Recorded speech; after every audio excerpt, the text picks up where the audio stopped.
kana limitina fibse fatina base chubu konduma anabise kena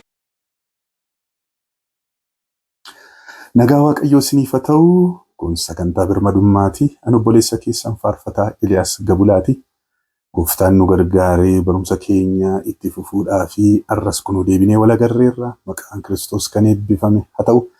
Egaa sagantaan kun YouTube irratti kan inni isinii darbu yeroo hundumaa roobiidha kan inni gadi isiniif lakkifamu. Kanaaf chaanaalii kana Eliyaas Gabulaa official channel kan jedhu subscribe, comment, like gochuu, share gochuu hin dagatina. Sabab isaa sagantaan kun kan keessani sagaleen Waaqayyoo qulqulluu kan ta'e chaanaliin irratti isiniif darbudha waan ta'eef YouTube kana ofuma keessanii subscribe godhaatii, share godhaa, comment godhaatii wal qaqqabsiisaan isiniin jedha. Waaqayyo Gooftaan Maccaa guddisee isin eebbisuu hordofaa. Sagalee Waaqayyoo barbaachisaadha waan ta'eef jechuudha. Egaa har'a barumsa keenya iddoo dhaabne kaafnee itti fufnaa. Isaan dura obboleessa koo Yoonaas Getaachoo giraafiksii isaa hojjechuudhaan kan yeroo hundumaa torbaniin na wajjin hin jiru. Guddisee Waaqayyo si eebbisu siin jechuun barbaada. Isinillee Gooftaan si eebbisu akkanaa jettan barbaada. Gurbaa kana gurbaa qaxaleedha. Waaqayyo Gooftaan si eebbisu. Egaa har'a kaameraas maalis ofuma kootiitiin kananii waraabaa jiru.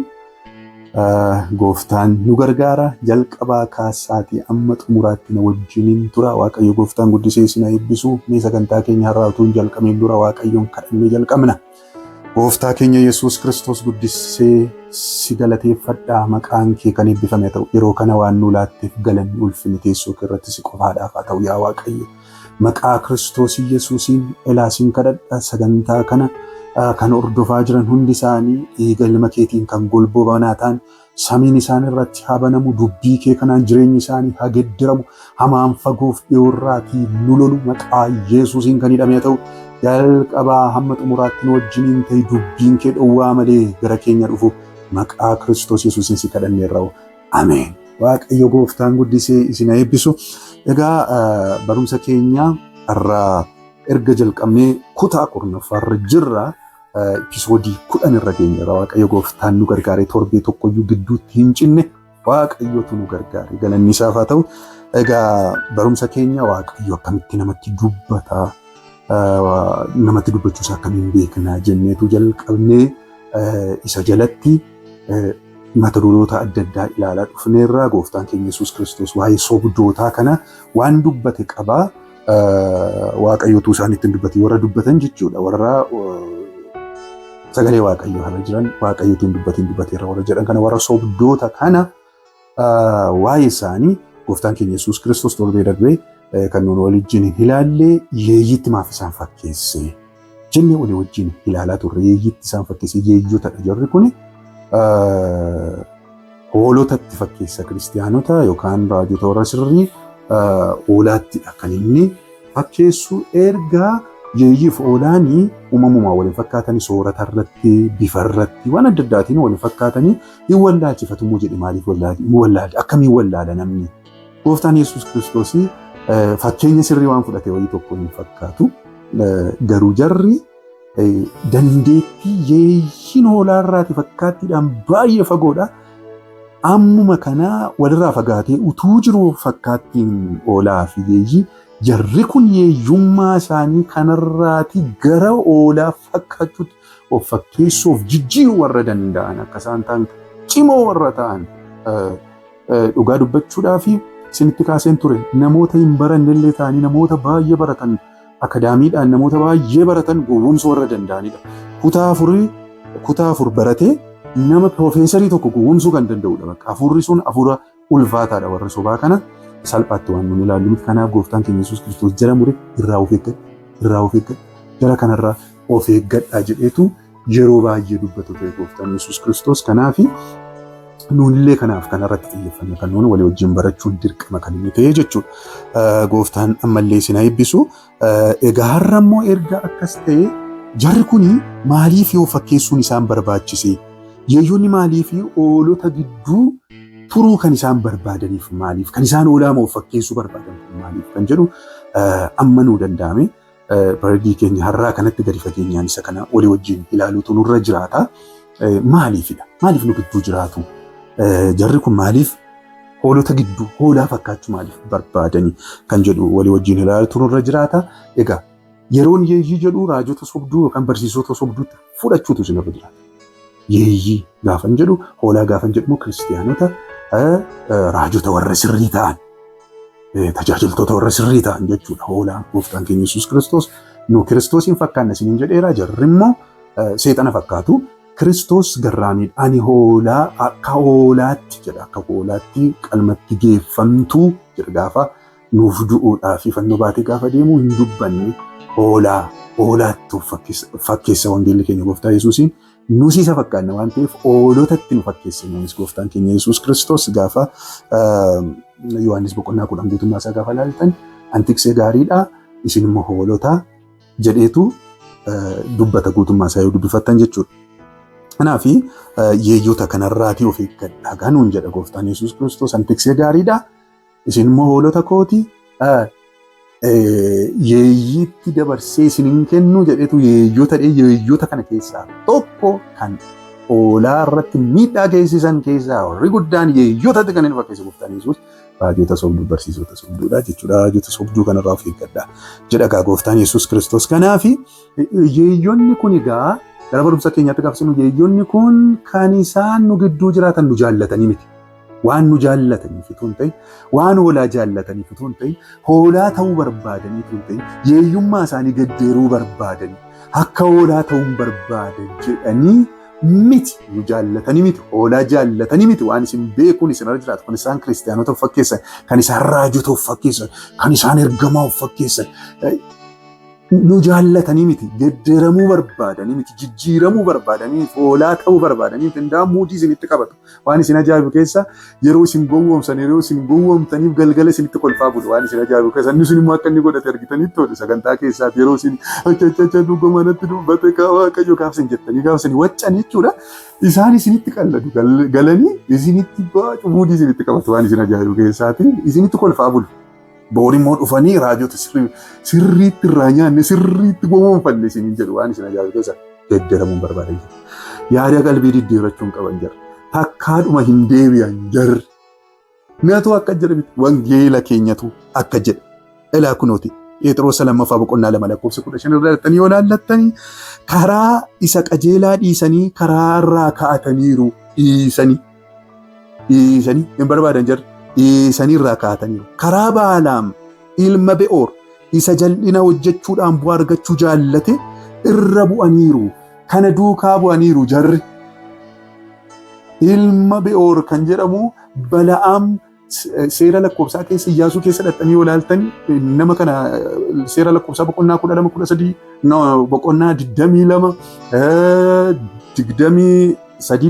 dhattanii yoo ilaaltan waa'ee nama kanaa lafa kaa'aa raajiidha namichi kun Iyyaasuu keessattis akkasuma argachuu dandeessu. Namichi kun raajii sirriidha waan isin ajaa'ibu keessa raajii sirriidha garuu waaqayyotu itti dubbatu kan waaqayyoo dhiise jallatee nama sokkedha namicha kana yoo fudhattanii ilaaltan saba Israa'el saba qulqulluu habaaruudhaa fi nama qacaramee si'a meeqa yaada waaqayyoo gaddaruuf si'a 3 deebi'e. Waan isin ajaa'ibu keessa waaqayyo akka inni deebi'uu fi afaan harree akka isheen akka namaatti haasoftu godhee deebi'i ittiin jedhee dhugaan isiniin jedha anatu ta'e nama waanan kufeedhuma deebi'u natti fakkaata. Baay'een keessanis akkasuma yaada. Namichi kun gara jabina isaa hammeenyi isaa baay'achuurraa kan ka'e kanumarra darbeetu dhaqee saba Israa'el abaaruudhaaf si'a meeqa yaada waaqayyoo gaddaruudhaaf yeroo inni yaalu argitu. Dhumarratti waaqayyo abaarsi saba Israa'el hojjechuu gaafa inni jiru dhumarratti maal godhaa mootii sana abaarittiin jedhe sanaani waa tokko gorseen saba kanatti mo'achuu dandeessoo deen saba kana cubboo hojjechiisee isa booddee namni suni dubartootatti wayyaa babbareedaatti uffiseetu dunkaana saba Israa'elitti erge. Isa booddee sabi sun waaqayyo wajjin wal lolanii godaannisa cimaa jireenya saba Israa'el keessatti bara saba Israa'el jireenya isaan jiraatan keessatti madaa guddaa kan itti ta'ee Waaqayyo wajjin akka isaan wal lolan cubbuu kan hojjechiise yeroo jalqaba duraa raajii kanadha. Hin deebi'uu dide gara jabeessa. Innaa Phexros jara kana isaan kanatti fakkeessa. Raajii abaaramaa kanatti fakkeessa waan isin ajaa'ibsiisa. Raajii mata jabeessa kana Bal'aamitti fakkeessa. Akka jechuun maal jechuudha? Deebi'uun barbaadan jirri kun hin deebi'anidha. Phexros dhuma isaa yoo ilaalta waa'ee jara kana dhuma isaanii ka'a malee gidduu isaa isiniif hin qabu. Hin deebi'uu qalbii diddiirratu kan jedhu takka hin argitan waan isin ajaa'ibsiisa. Jarri kun maalidha? Jarri kun dhumi isaanii seexanaa wajjin ibidda bara baraa keessatti akka isaan gubatan boqonnaa lama kana hunda isaa dubbisaatii keessaa argachuu dandeessu waan isin ajaa'ibsiisa. Jarri kun hin deebi'an. Haala deebi'uun qaban. Takka aman deebi'an. Qalbiin diddiirratan. Qalbii diddiirratan oolaa ta'uudhaaf jedhanii miti kan isaan fakkeessan. Kiristiyaana ta'uuf jedhanii kan isaan kiristiyaana fakkeessuu barbaadan. Nabar. Ajandaa biraa qabu isaan. Ajandaa biraa qabu. Oolota kanarraati ajandaa biraa waan qabaniin malee oolaa ta'uu barbaadanii kiristiyaana ta'uu barbaadanii miti. Kanaaf isaan Bal'aamitti fakkeessa waan isin ajaa'ibsiisa. Bal'aamitti fakkeessa. Phexros gaafa saboota warra bittinnaanii kiristiyaanota ciccimoo bittinnaanii biyya garaagaraarra jiraniif gaafa barreessu jarri kun jara hamoodha. Jarri kun qalbii hin diddiiratanii hin deebi'anii sababa kanaa raatii of eeggadhaa jedhetu isaaniif barreessa. Isaan karaa Bal'aam qabatanii sokkaniiru. Dhuma isaanii gaafa ka'u ibidda bara bara. Seexanaa wajjin galaana ibiddaa kan isaan daakan dhumarratti dhuma isaanii lafa kaa'u. Phexros gaafa dubbatu. Yohaannis illee isuma kanarra kan dubbatu. Gooftaan keenya Yesuus Kiristoos of eeggadhaa jedha. Jara kanarraa of eeggadhaa jedha. Baay'een keessanii garraamotaadha baay'een keessanii maaliif miidiyaa irratti waan akkasii haasoftu waliin gorfattanii karaa keessaa waliin gorsitanii walitti naasoftanii maal ta'a dura dursitaniitu walitti haasoftanii jarri kun ana mitiiti ergamaan Waaqayyoo billaa baatee fuula dura dhaabbatee jennaan iyyuu warra deebi'an. Gooftaan keenya Yesuus Kiristoos irraa of eeggadhaadha malee jara kana gorsaatii barsiisaatii deebisaan jiru. Jarri barsiisaan hin deebi'anii qalbii diddiirrannaadhaan qalbiin diddiirratanii yoo boo'anillee soomaniitu kan isaan boo'an malee isaan qalbiin diddiirratan hin deebi'an. Kanaaf Yesuus Kiristoos irraa of eeggadhaadha malee jara kana taa'aa barsiisaatu karaatti deebisaan jiru. Hin deebi'an jarri. Yohaannis immoo jala mureeyyuu maal jedhaa? Wajjinuu hin nyaatinaa. Akka jechuun maal jechuudha? Jarri warra deebi'an miti fuudhaniis hin balleessu malee ofii isaanii deebi'anii dhufanii oolaa hin ta'an yeeyyummaa isaaniitiin itti fufuu jechuudha. Hin deebi'an jarri kun gowwoomuun isinirra hin jiraatu. Kanaafoo aanaan barumsaan barsiisu kuni barumsaan dubbataa jiru kuni sagaleen ani dubbadhu kuni isaaniif jedhee miti waan anaasaa jiru kun isaan hin deebi'u jedhee miti. Isaan hin deebi'an. Ani saba garraamii isaan duukaa jooraa jiru isaan duukaa bu'ee utuu hin beekin nyaatamaa jiru, utuu hin beekin itti taphatamaa jiru, akkas sabi kan isaanii hin taane akka inni biraa deebi'uufi malee dhimma isaanii hin qabu. Kan gooftaan hin danda'amudha aneessaa fidee hin danda'a. Jarri qalbii diddiirrachuu hin danda'an jedhe wangeelli aneessaan jara kana wajjin hin taayaasa. Kanaaf isaanis addabaabaa irratti saba hataa jiru, nus addabaabaa irratti isaan mormina. Isaan miidiyaadhaan ofiishalii televizyiinii banatanii humna guguddaa godhatanii hataa jiru nummoo hin hatiinaa jenna walbaanii. Amma nutti horiitan isaanitti hin dubbataman isin ajaa'ibu keessa gama isaanii gortanii addana kanaanii dullaa nurratti kaafu naasaa qaquudhaaf na sodaachisuudhaaf yookaan immoo akkam jedhu jiran lamaa shamaa qaqa. Kana yaaltu baay'een keessatti. Amma natti hin tinaattan warra isinatan warra addabaabaa irratti hatan isaan erga isaan addabaabaa irratti utuu hatanii addabaabaa irratti utuu saba Waaqayyootti taphatanii erga isaan hin qaanofne ani nan qaanaattee yaaddaati waan dhugaa qabadde wangeela tuun dubbadhu nan qaanaattee yaadda abdii keessan kutadhaa. Dhugaan isin hin jedha abdii keessan kutadhaa. Dhugaan yoomiyyuu hin mo'ata. Dhugaan yoomiyyuu dhugaadha. Sobi amma barbaade yoo baay'ate hin mo'atu waan isin ajaa'ibu keessa. Kanaaf horii keessan dhaaba. Sabi Waaqayyoon goomina qalbii diddiirrata. Jarri qalbiin diddiirratan. Kanaaf ani isiniif jedheeni kan hin haasa'u. Saba Waaqayyo hoolotaaf anaasaa jira matee yeeyyotaaf hin haasa'u. Yeeyyoonni dhumi isaanii ibidda bara baraati. Wangeela keenyatu dubbata waan ta'eef. Gooftaan maccaa guddisee isin eebbisu. Ammallee jalqabaa kaasatee amma xumuraatti nu wajjin hin tura. Kanaaf jarri kun egaa erga akkas ta'e maaliif kan isaan gidduu jiraatanii?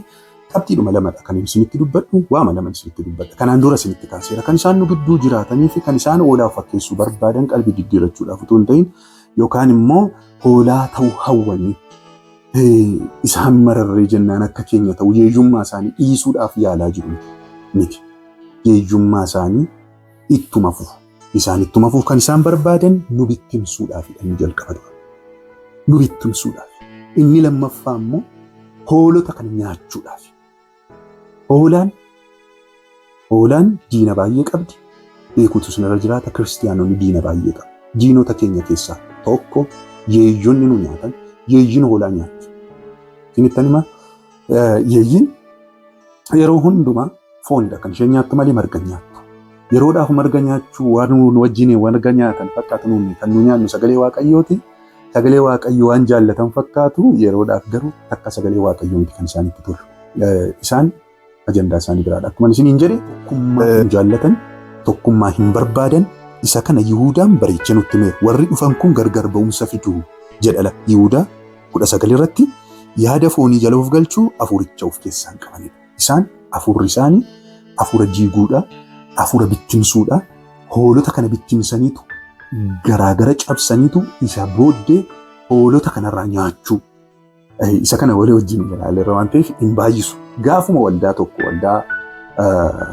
waldaa kiristiyaanaa keessa gaafa ta'an waldaa kiristiyaanaa kana tokkummaa ishee eeganii akka isheen guddattu gochuutu hin ta'in haasaa dhumti isaanii komachuudhaayidha. In komatu waan hundumaatti in komatu jedha lakkoofsa 16 irratti in komatu jarri kun komii kaasuu namootaan maal waldaa kana keessatti miidhamtee mati akkina guddaatu sirra gahaa jiraami. Kanaafuu maal wayyaree gaafsin jettanuutu waldaa kana keessaa baatee tu cabsite achi baatee magarsittiin taatu sinaayoona kana konkolaataa meeqa qabdaa jireenyi kee gaddiramee hin eebbifamtaa naan jedhaniitu garaagara cabsuudha hojiin isaanii. Hojiin isaanii kana garaagara nu diiguudhaaf kan isaan nu gidduu ta'an oolaa fakkaatan kan isaan nu gidduu ta'an malee nu jaallatanii miti nu diiganiitu nu fudhatanii sokkuudhaafidha. Nu bittimsuudhaaf dallaa keessaa nu baasuudhaafidha. Kiristoos irraa adda nu baasanii nu fuudhanii sokkanii nu bittimsanii akka kanadha. Hojiin seexanaa kanadha. Isaanii kan seexanaati waan ta'eef hojiin seexanaa bittimsuudha jedha. Isa lammaffaan isinitti dubbadha. Dafee isa kana bal'inaan kanaan dura walii wajjin ilaalaa waan ta'eef hoolotuma nyaachuudha. Nu nyaachuudhaaf hoolaan marga nyaatti isiniin jedheera. Yeeyyiin immoo foon nyaatti. Yeeyyiin yeroo hundumaa hoolaa nyaatti. Marga nyaattu yeroof marga waan nyaatti fakkaatti malee takka turtee hoolaadhuma fakkaattee yeroodhaaf uffattee jirtu sanaan utumatti rigattuu booddee ciniinti. Booddee immoo nyaatti. Booddee ajjeefte fila. Innaa kanaaf inni isaanis hin fudhatanii ba'anis cabsatanii fuudhanii si duukaan isaan ba'anis eebba dhaseetanii warra duukaa sokkitanii eebbifamnattanii warra duukaa sokkitanii yeroo gabaabduu keessatti of agartu nyaatamtanii. Yoo Waaqayyo sin gargaare irraa yoo deebitan Waaqayyo yoo sin gargaare yoo deebitanii nagaadhaaf yookaan isin nyaatu jarra. Kan ammoo gooftaan keenya Yesuus Kiristoos Yohaannis 10 irratti nuu dubbateera. Balbalichi anaa inni anaan ol galuun fayyaadha lakkoofsa 9 irratti ooliin galaa gadi sin baadhee dicha sin argataa hattuu waan biraaf utuu hin ta'in hatuudhaaf qaluudhaaf balleessuudhaaf sin dhufti ani garuu hoolotni jireenya qabaataniif irraa faasaa qabataniif an dhufee jedhe. Yesuus tikseen gaariin lubbuu isaa hoolota isaatiif kennaa. Tikseen dhugaa utuu hin ta'in bitamee kan eegu hoolonni kansaa kan hin ta'in yeeyyii hoolotatti dhufu yommuu argu hoolota dhiiseen baqataa yeeyyiin hoolota butatee warra hafan hin bittimsaa jedhanna. Yeeyyiin keessaa hojiin isaa bittimsuudha sin jedheera jira. Gargar ba'umsa fidu jedheera Yihuudaan. Yesuus Kiristoos immoo afaan isaatiin hin bittimsu.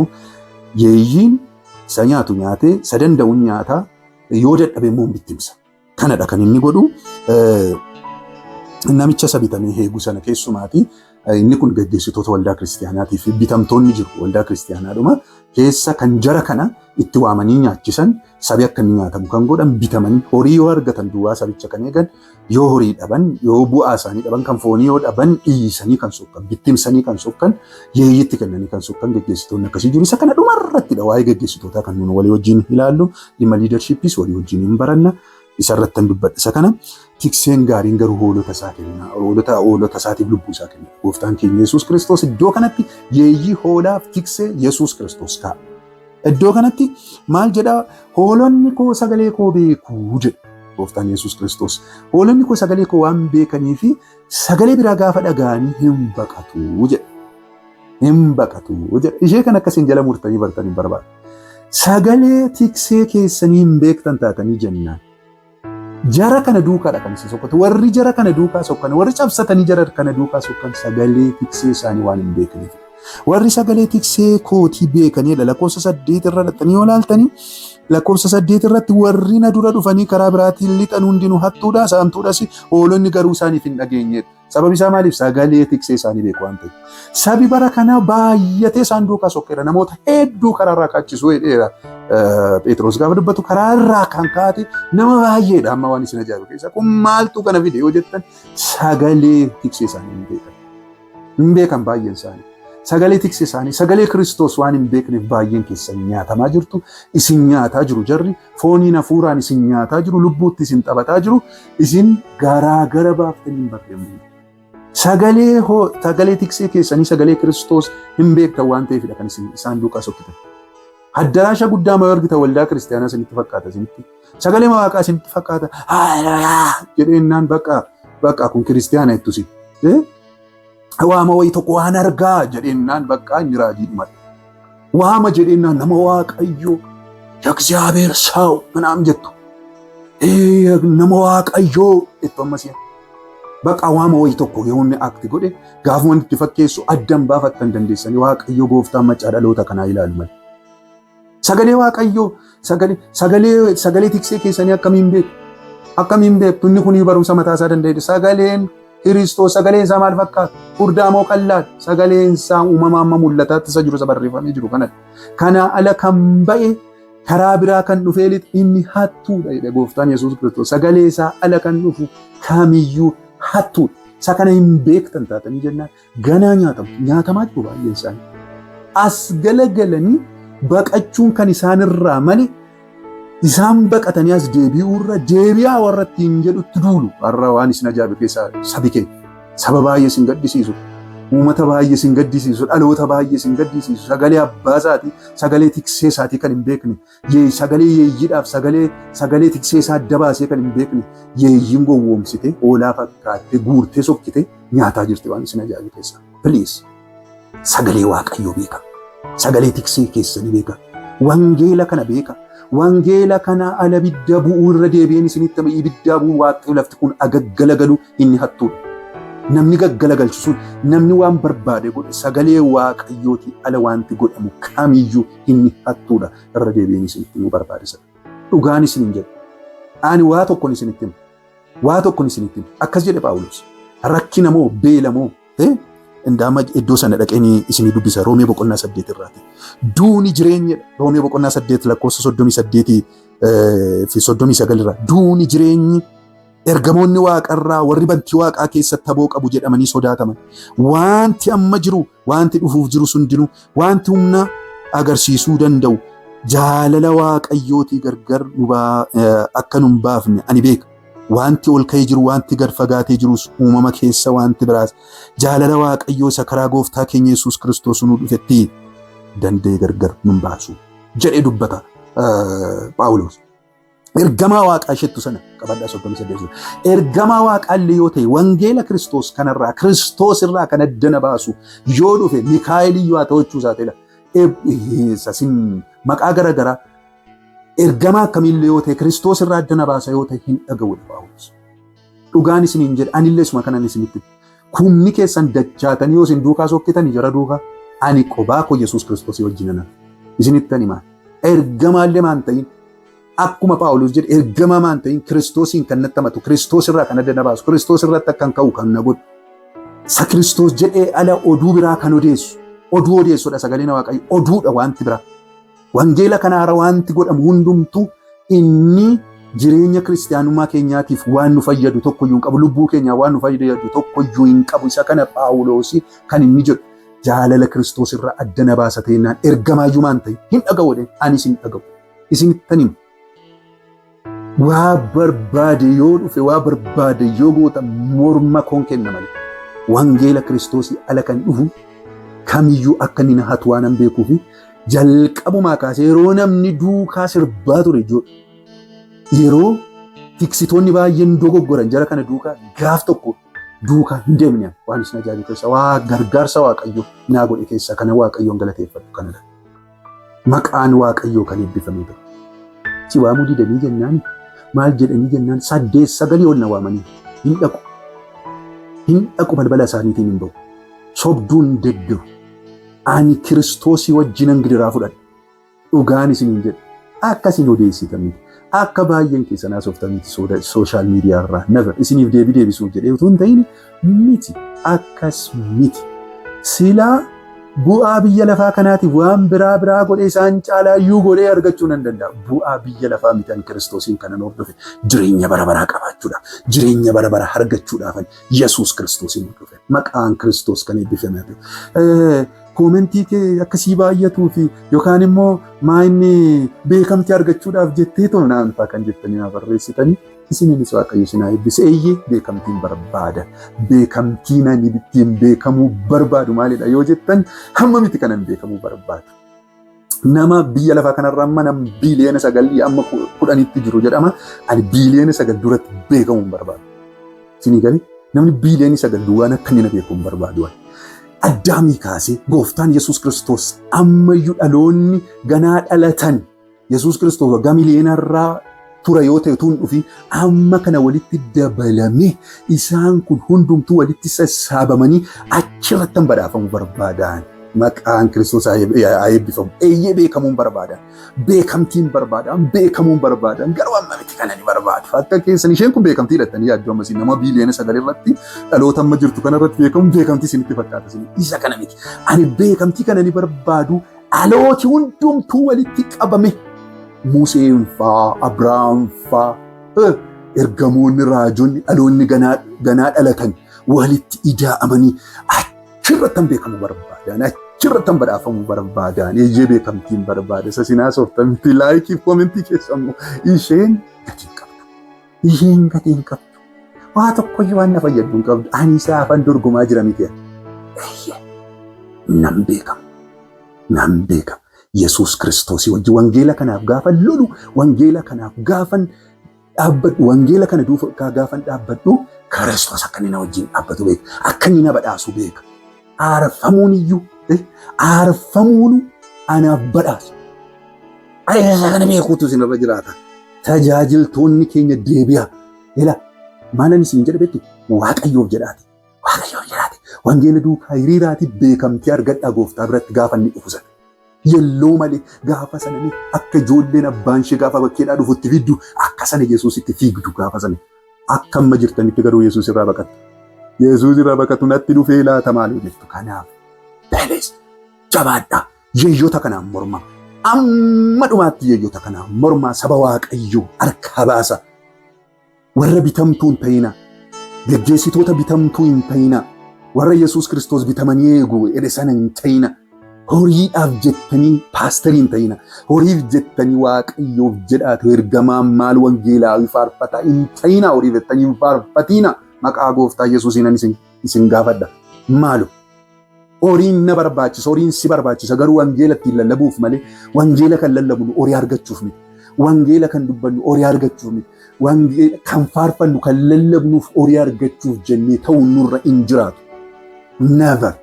Horii barbaanna. Horii garuu wangeelaafidha kan nu barbaannu. Atimmata horiin barbaaddu horii naan jettu baay'ee keessi nan barbaada. Hojii Waaqayyo ittiin hojjechuu maaliifan horiin barbaadu? Nan barbaada.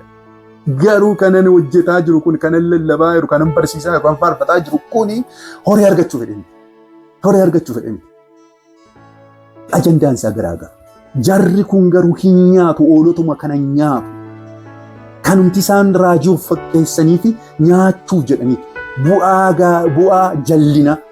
bu'aa jallinaa argachuuf jedhanii kan isaan dhaqaa konkolaataa argachuuf mana gaarii keessa jiraachuudhaaf qarshii argachuudhaaf jedhaniitu kanaaf bu'aa isaaniif bu'aadha kun bu'aa jallinaadha wangeelli keenya garuu isa kana. Isa kanaaf edemti kan tajaajilu. Tajaajila gaafa deemtu horiin fudhattu nan fudhadha tiraanspoortiin ittiin deebi'ee dhaqee isaan tajaajilu nan fudhadha. Garuu ani saba kan hinatu ani hinatu hatuudhaaf jedhee miti hinatu sabichi itti gowwoomsee fidi eebbifamtaadhee hinatu waan saba kan Tiraanspoortii miilaananii asii ba'ee kutaa biyyaa ga'ee deebi'a. Na barbaachisa horiin. Horii kanan barbaadu ittiin tajaajiluuf jarri garuu kan isaan tajaajilaaf fakkeessan tajaajiltoota mitiisuma isaa horii argachuu jedhanii isa kanarraa akkasiin of eeggataniif jaalala gooftaatiin isin gaafata. Jarri ajandaan isaanii isin nyaachuudha. Jarri ajandaan isaanii isin bittimsuudha. Dhimma keessan jaalala keessan hin qaban isin jaallatanii kan isaan akka godhan. Kanaaf isa kanan beekuutu nurra jira. Maqaan Waaqayyoo kan eebbifamee tokko. Kanaaf ajabaan paasteroota deebi'a jara kanaan morma. Saba kanatti hin waaminaa jara kana. Saba kana hin nyaachisiinaa jara kana. Adaraa Waaqayyoon isin hin jedhu. Gooftaan isin gaafata. Waa'ee hoolota kanaa isin gaafata gooftaan. Isinitti nan deebi'a. Paasteroota keenyatti walii wajjin hin haasofnu. Gooftaan keenya Yesuus Kiristoos yoo jedhe aanaa diskishinii qopheessine walii wajjin mari'achuutu nurra jiraata dhimma kana. Ani dhimma nama doorsisuu isin caalee miti. Garuu walii wajjin mari'achuutu nurra jiraata waa'ee dhimma kana. Waaqayyo gooftaan guddisee isin eebbisu sagantaa keenya sattaa nutti deebinee wal agarra. Kun sagantaa birmadummaatiin irraanfatiin YouTube chaanaalii irratti yeroo hundumaa roobii kan isiniif gadhiifamu gooftaa yoo jedhe paanaal diskishiniif akkasumas mariin garaagaraa kan irratti dhiyaatu faarfannoonni adda addaa kan isaan irratti dhiyaatanidha. Sagantaan kun guddataa deema. Ammaaf barumsadha kan jalqabnee jirru. Kanaaf Eliyaas Gabulaa Official Channel kan jedhu subscribe, comment, share, like gochuu hin irraanfatina. Sababni isaa dhugaatu asirratti darba. Dhugicha birmaduu sin baasa dhugicha qabamaa jiraadha. Nagaa nagaatti gooftaan nuccaasee. Kana limitiin afibse ifatina baasee cubbuu koondumaa anabdiise.